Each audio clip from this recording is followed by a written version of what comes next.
Hello दोस्तों, welcome to my self study. दोस्तों, वर्ष 2022 करंट अफेयर्स क्वेश्चन सीरीज में एक बार फिर आपका बहुत बहुत स्वागत है। दोस्तों, आज के इस वीडियो में हम डिस्कस करेंगे अप्रैल माह के अभी तक के प्रमुख करंट अफेयर्स क्वेश्चन आंसर्स। हमेशा की तरह दोस्तों, मैं यहाँ पे आपको प्रश्नों का उत्तर तो बताऊंगा ही, साथ ही टॉपिक से रिलेटेड इंपॉर्टेंट फैक्ट्स बताऊंगा और उन्हीं फैक्ट्स रिलेटेड वीडियो के अंदर आपसे एक प्रश्न पूछूंगा जिसका उत्तर आपको देना होता है। यहाँ पर दोस्तों, आज के प्रश्न को स्टार्ट करने से पहले पीछे का एक रिवीजन कर लेते हैं। तो दोस्तों, आपको बता चलूं कि अभी हाल ही में चर्चा में रही हेलिना जो है वह एक एंटी टैंक मिसाइल है जिसका परीक्षण पहली बार भारतीय सेना द्वारा लद्दाख के हिमालय क्षेत्र में किया गया। वहीं दोस्तों, वर्ष 2020 के 56वें ज्ञानपीठ पुरस्कार से नीलमणि फुकन जी को सम्मानित किया जाना है, जबकि दोस्तों मिस्र ने भारत से गेहूं आयात की आपूर्ति को मंजूरी दे दी है। वहीं दोस्तों, देश का पहला स्टील के कचरे से सड़क का निर्माण गुजरात के सूरत शहर में किया गया है, जबकि 2026 में राष्ट्रमंडल खेलों का आयोजन ऑस्ट्रेलिया के विक्टोरिया में किया जाएगा। जबकि दोस्तों, हाल ही के दिनों में चर्चा में रहा लिविंग रूट ब्रिज जो कि मेघालय में स्थित है, उसे यूनेस्को के जो है कि वर्ल्ड हेरिटेज में शामिल किया गया है। जबकि दोस्तों, वर्ष 2021 की मिस वर्ल्ड का खिताब पोलैंड की कैरोलिना वेवास्का ने जीता है। वहीं दोस्तों, जंगली जानवरों को भी कानूनी मान्यता प्रदान करने वाला देश, दुनिया का पहला देश दक्षिण अफ्रीकी देश इक्वाडोर बन गया है। तो दोस्तों, आज का पहला प्रश्न है, अप्रैल 2022 में रूस और यूक्रेन के युद्ध के बीच यूक्रेनियन हमले में मस्कवा नामक रूसी युद्धपोत जो है डूब गया। तो आपको बताना दोस्तों कि यह किस सागर में डूबा है, और आपके ऑप्शन हैं भूमध्य सागर, लाल सागर, काला सागर या फिर कैस्पियन सागर।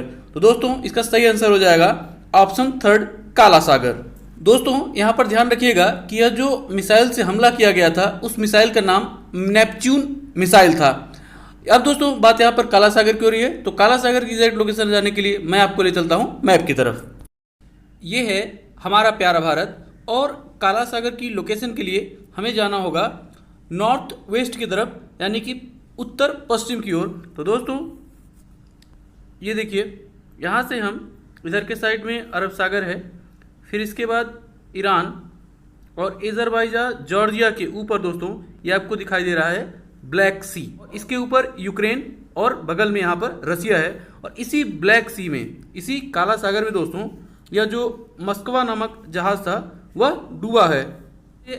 इसके जस्ट बगल में आप देख पा रहे हैं जो ये एरिया है जिस लिखा हुआ है मेडिटेरेनियन सी, या ये है भूमध्य सागर जो मैं गोले से करके दिखा रहा हूँ दोस्तों, ये है भूमध्य सागर। और अगर दोस्तों यहीं पर आपको लाल सागर देखना है तो ये है दोस्तों रेड सी। यहाँ पर दोस्तों ये जो है ये है हमारा रेड सी। लाल सागर और भूमध्य सागर को जोड़ने वाली जो नहर है स्वेज नहर दोस्तों, वो ये है, यहाँ पर है। इसके अलावा दोस्तों यहाँ पे जो ऑप्शन में दिया हुआ है कैस्पियन सागर, तो इसको भी देख लेते हैं। यहाँ पर कैस्पियन सागर के लिए दोस्तों हमें जाना होगा थोड़ा सा इधर के साइड, और ये है दोस्तों कैस्पियन सी, कैस्पियन सागर ये है। अब दोस्तों, बात यहाँ पर रूस और यूक्रेन युद्ध की हो रही है, तो आपको बता चलूं कि अभी कुछ समय पहले ही तुर्की ने रूस के लिए अपना हवाई क्षेत्र बंद करने की घोषणा की है। वहीं दोस्तों, यूक्रेन के राष्ट्रपति व्लादिमीर जेलेंस्की जी ने अमेरिका से रूस को एक आतंकवाद को प्रायोजित करने वाले देश के रूप में घोषित करने की मांग की है, जबकि रूस की यूएनएचआरसी की सदस्यता को समाप्त कर दिया गया है। वहीं दोस्तों, रूस दुनिया में सर्वाधिक आर्थिक प्रतिबंधों वाला देश बन गया है, जबकि यूक्रेन में स्थापित भारतीय दूतावास को अब पोलैंड में स्थापित कर दिया गया है। अगला प्रश्न है, अप्रैल 2022 में निम्नलिखित में से किस देश ने आयरन बीम नामक लेजर हथियार का सफल परीक्षण किया? और आपके ऑप्शंस हैं उत्तर कोरिया, चीन, इजराइल या फिर ईरान। तो दोस्तों, इसका सही आंसर हो जाएगा ऑप्शन थर्ड, इजराइल। इस संदर्भ में दोस्तों आपको बता चलूं कि अभी पिछले ही वर्ष जब फिलिस्तीन और इजराइल का संघर्ष चल रहा था, तो उस समय में दोस्तों आयरन डोम जो है यह बहुत ही ज़्यादा चर्चे में था। अब बात आती है कि आयरन डोम क्या है। तो दोस्तों आपको बता चलूं कि आयरन डोम इजराइल के द्वारा ही विकसित किया गया एक मिसाइल डिफेंस सिस्टम है, और इसी प्रकार से दोस्तों जो है कि यह आयरन बीम भी है। और इस बीम में दोस्तों जो है कि किसी मिसाइल का प्रयोग नहीं किया जाएगा, बल्कि एक शक्तिशाली लेजर बीम का प्रयोग किया जाएगा उड़ते हुए फ्लाइट ऑब्जेक्ट जैसे कि ड्रोन आदि को मार गिराने में।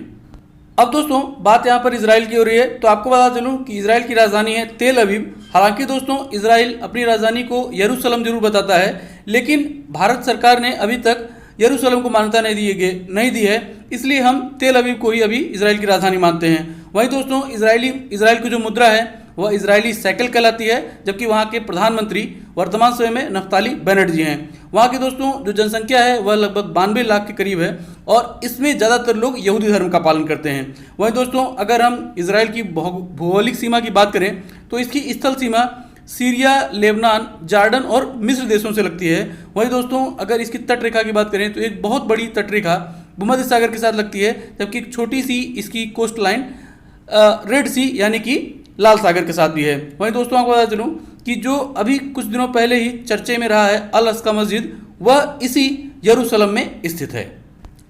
अगला प्रश्न है, अप्रैल 2022 में भारत ने निम्नलिखित में से किस देश के साथ क्वांटम कंप्यूटिंग पर एक वर्चुअल नेटवर्क को स्थापित करने की घोषणा की है? और आपके ऑप्शंस हैं इटली, स्विट्जरलैंड, फिनलैंड या फिर फिलीपींस। तो दोस्तों इसका सही आंसर हो जाएगा ऑप्शन थर्ड, फिनलैंड। अब दोस्तों बात यहाँ पर फिनलैंड की हो रही है, तो आपको बता चलूं कि फिनलैंड एक यूरोपियाई देश है। यहाँ की राजधानी हेलेंसिकी, जबकि मुद्रा यूरो है। वहीं दोस्तों फिनलैंड संयुक्त राष्ट्र के अलावा यूरोपियन यूनियन का भी सदस्य है।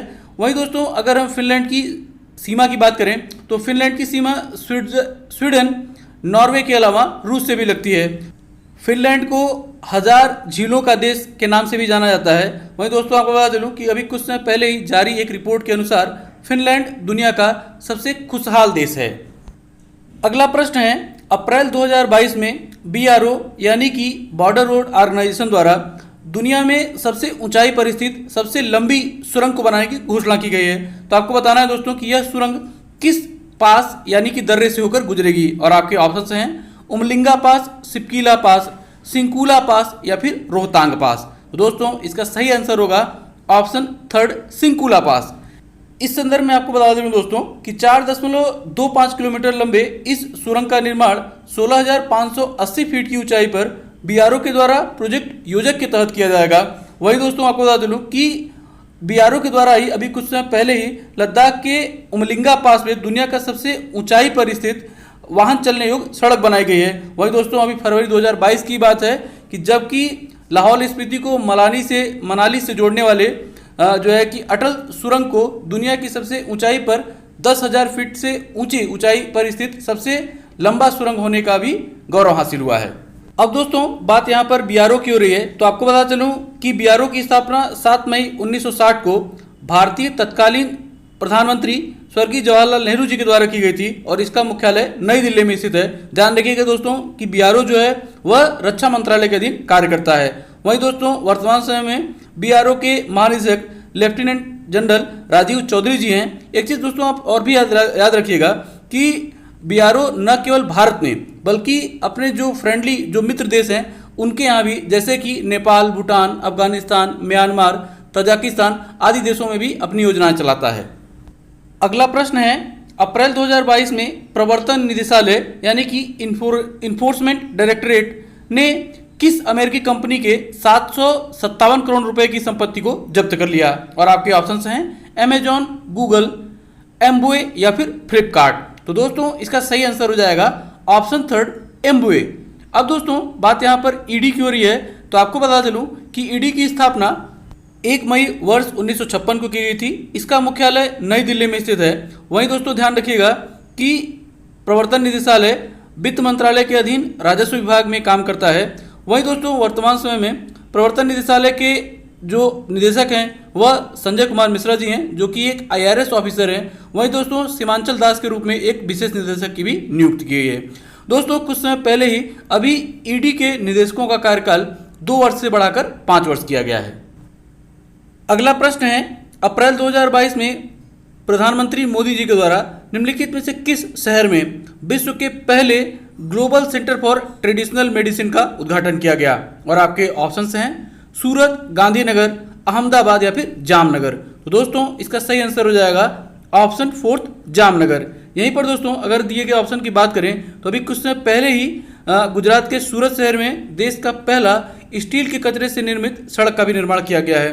वहीं दोस्तों बात यहाँ पर global centre for traditional medicine की हो रही है, तो आपको बता चलूँ कि यह दुनिया का अब इस प्रकार का पहला सेंटर होगा। वहीं दोस्तों इस सेंटर के उद्घाटन के समय मॉरिशस के प्रधानमंत्री और WHO के महानिदेशक भी मौजूद थे। अब दोस्तों बात यहाँ पर ट्रेडिशनल मेडिसिन की हो रही है, तो आपको बता दूं कि होम्योपैथिक, आयुर्वेदिक, यूनानी आदि जो मेडिसिन की पद्धतियां हैं यह ट्रेडिशनल पद्धतियों के अंतर्गत आती हैं और इनसे संबंधित जो दवाएं होती हैं वह जड़ी बूटियों से ही प्राप्त होती हैं और इन्हीं जड़ी बूटियों के रिसर्च एंड डेवलपमेंट के लिए इस ग्लोबल सेंटर की स्थापना की गई है। अगला प्रश्न है, अप्रैल 2022 में भारतीय नौसेना में शामिल करने के लिए INS वक्शीर का जन अवतरण किया गया। तो आपको बताना है दोस्तों कि इस जो है कि INS वक्शीर का निर्माण किस प्रोजेक्ट के अंतर्गत किया गया है और आपके ऑप्शंस हैं प्रोजेक्ट 5, प्रोजेक्ट 25, प्रोजेक्ट 75 या प्रोजेक्ट 105। तो दोस्तों इसका सही आंसर हो जाएगा ऑप्शन थर्ड, प्रोजेक्ट 75। इस संदर्भ में दोस्तों आपको बता चलूं कि प्रोजेक्ट 75 के अंतर्गत कुल 6 पनडुब्बियों का निर्माण किया जाना था और ये 6 पनडुब्बियां थीं कलवरी, खंडेरी, बेला, करांज, वक्शीर और वगीर। तो इस प्रकार से दोस्तों ये जो INS वक्शीर था यह छठा और अंतिम पनडुब्बी थी इस प्रोजेक्ट के अंतर्गत। वहीं दोस्तों आपको बता चलूं कि यह जो INS वक्शीर है यह स्कॉर्पियन क्लास की पनडुब्बी है और यह एक डीजल इलेक्ट्रिक पनडुब्बी है। इसका निर्माण भारतीय सरकारी कंपनी मझगांव डक के द्वारा फ्रांस की कंपनी नेवल ग्रुप के साथ मिलकर किया गया है। अगला प्रश्न है, अप्रैल 2022 में निम्नलिखित में से कौन एल रूट सर्वर को स्थापित करने वाला देश की पहला राज्य सरकार बना? और आपके ऑप्शंस हैं मेघालय, असम, राजस्थान या फिर तेलंगाना। तो दोस्तों इसका सही आंसर हो जाएगा ऑप्शन थर्ड, राजस्थान। इस संदर्भ में दोस्तों आपको बता दूं कि यल रूट सर्वर का जो प्रयोग है वह इस प्रकार होगा कि अगर कभी भी पूरी दुनिया में जो है कि कहीं पर भी अगर इंटरनेट फेल हो जाता है तो उस स्थिति में राजस्थान की जो सरकार है वह अपनी जनता को इंटरनेट के माध्यम से जो है कम्युनिकेट कर पाएगी। अब दोस्तों बात यहाँ पर राजस्थान की हो रही है, तो आपको बता चलूँ कि राजस्थान जो है कि देश का क्षेत्रफल के मामले में सबसे बड़ा राज्य है। इसकी स्थापना 30 मार्च वर्ष 1949 को की गई थी। इसकी राजधानी जयपुर है। वहीं दोस्तों राजस्थान का जो उच्च न्यायालय है वह जोधपुर में स्थित है। वर्तमान समय में राजस्थान के मुख्यमंत्री अशोक गहलोत जी हैं जो कि कांग्रेस पार्टी से बिलोंग करते हैं, जबकि राज्यपाल कलराज मिश्र हैं। वहीं दोस्तों राजस्थान से कुल 25 लोकसभा की सीटें जबकि 10 राज्यसभा सीटें आती हैं। अब दोस्तों अगर हम बात राजस्थान के भौगोलिक क्षेत्र की बात करें तो राजस्थान में थार मरुस्थल है जो कि दुनिया में सर्वाधिक जनसंख्या वाला मरुस्थल है। वहीं दोस्तों राजस्थान में ही अरावली पर्वतमालाएं हैं जो कि दुनिया की सबसे पुरानी पर्वत श्रेणियों में से एक है। राजस्थान की एक लंबी अंतर्राष्ट्रीय सीमा पाकिस्तान से लगती है, जबकि देश में पंजाब, हरियाणा, उत्तर प्रदेश, गुजरात और मध्य प्रदेश के साथ इसकी सीमाएं लगती हैं। वहीं दोस्तों अगर हम राजस्थान की प्रमुख नदियों की बात करें तो राजस्थान में लूनी, घग्गर और चंबल नदियां बहती हैं, जबकि दोस्तों वहाँ के प्रमुख नेशनल पार्क की अगर बात करें तो रणथंभौर, सरिस्का और केवलादेव हैं। वहीं दोस्तों आपको बता दूं कि राजस्थान की प्रमुख खनिज उत्पाद जो है वह सीसा, जस्ता, तांबा, चांदी आदि हैं। साथ ही दोस्तों राजस्थान की संजोत मेहंदी को अभी कुछ समय पहले ही जो है कि GI टैग प्रदान किया गया है। अगला प्रश्न है, विश्व मलेरिया दिवस कब मनाया जाता है? और आपके ऑप्शंस हैं 7 अप्रैल, 12 अप्रैल, 18 अप्रैल या फिर 25 अप्रैल। तो दोस्तों इसका सही आंसर हो जाएगा ऑप्शन फोर्थ, 25 अप्रैल। यहीं पर दोस्तों बात मलेरिया की हो रही है, तो आपको बता चलूं कि मलेरिया एनोफिलीज नामक मादा मच्छर के काटने से होता है। यहीं पर दोस्तों अगर हम साल भर मनाए जाने वाले प्रमुख बीमारियों से संबंधित दिवसों की बात करें तो 4 फरवरी को विश्व कैंसर दिवस, जबकि 21 मार्च को विश्व डाउन सिंड्रोम दिवस मनाया जाता है। वहीं दोस्तों 24 मार्च को विश्व तपेदिक दिवस, जबकि 7 अप्रैल को विश्व स्वास्थ्य दिवस के रूप में मनाया जाता है। वहीं दोस्तों 17 अप्रैल को विश्व हीमोफीलिया दिवस, जबकि 19 अप्रैल को विश्व लीवर दिवस के रूप में मनाया जाता है। वहीं 28 जुलाई को विश्व हेपेटाइटिस दिवस, जबकि 28 सितंबर को विश्व रेबीज दिवस के रूप में मनाया जाता है। वहीं 12 नवंबर विश्व निमोनिया दिवस, जबकि 14 नवंबर विश्व मधुमेह दिवस के रूप में मनाया जाता है और 1 दिसंबर को विश्व एड्स दिवस के रूप में मनाया जाता है। अगला प्रश्न है, मार्च 2022 के लिए निम्नलिखित में से किस क्रिकेट खिलाड़ी को प्लेयर ऑफ द मंथ घोषित किया गया? और आपके ऑप्शंस हैं कीगन पीटरसन दक्षिण अफ्रीका, श्रेयस अय्यर भारत, बाबर आजम पाकिस्तान या फिर किरोन पोलार्ड वेस्ट इंडीज। तो दोस्तों इसका सही आंसर हो जाएगा ऑप्शन थर्ड, बाबर आजम पाकिस्तान। वहीं दोस्तों आपको बता दूं जो ऑप्शन फर्स्ट दिया हुआ है कीगन पीटरसन, तो कीगन पीटरसन को जनवरी 2022 के लिए, जबकि भारत के श्रेयस अय्यर को फरवरी 2022 के लिए प्लेयर ऑफ द मंथ घोषित किया गया था। तो दोस्तों अब बारी है आज के प्रश्न की, और प्रश्न है निम्नलिखित में से कौन भारतीय नौसेना के प्रोजेक्ट 75 से संबंधित नहीं है। और आपके ऑप्शंस हैं INS कलवरी, INS बेला, INS विक्रांत या फिर INS खंडेरी। हमेशा की तरह दोस्तों अगर आपने पूरी वीडियो बहुत ध्यानपूर्वक देखा होगा तो इस प्रश्न का सही उत्तर आपको इसी वीडियो में तक मिल गया होगा। प्रश्न का सही उत्तर नीचे आप कमेंट बॉक्स में कमेंट करके हमें बता सकते हैं। दोस्तों इसी तरह के इंटरेस्टिंग क्वेश्चन आंसर्स के लिए आप हमारा फेसबुक पेज माई सेल्फ स्टडी को भी ज्वाइन कर सकते हैं। फेसबुक पेज का लिंक नीचे डिस्क्रिप्शन बॉक्स में दे दिया गया है। तो दोस्तों उम्मीद करता हूं कि वीडियो जरूर आपको पसंद आई होगी और आपको कुछ न कुछ जानने को मिला होगा। वीडियो अगर आपको पसंद आई हो और आपको कुछ न कुछ जानने को मिला हो, वीडियो को लाइक और शेयर करना ना भूलिएगा, साथ ही चैनल को सब्सक्राइब भी। इसी नोट के साथ दोस्तों वीडियो को ही समाप्त करता हूं और मिलता हूं आपसे अगली वीडियो में। तब तक के लिए जय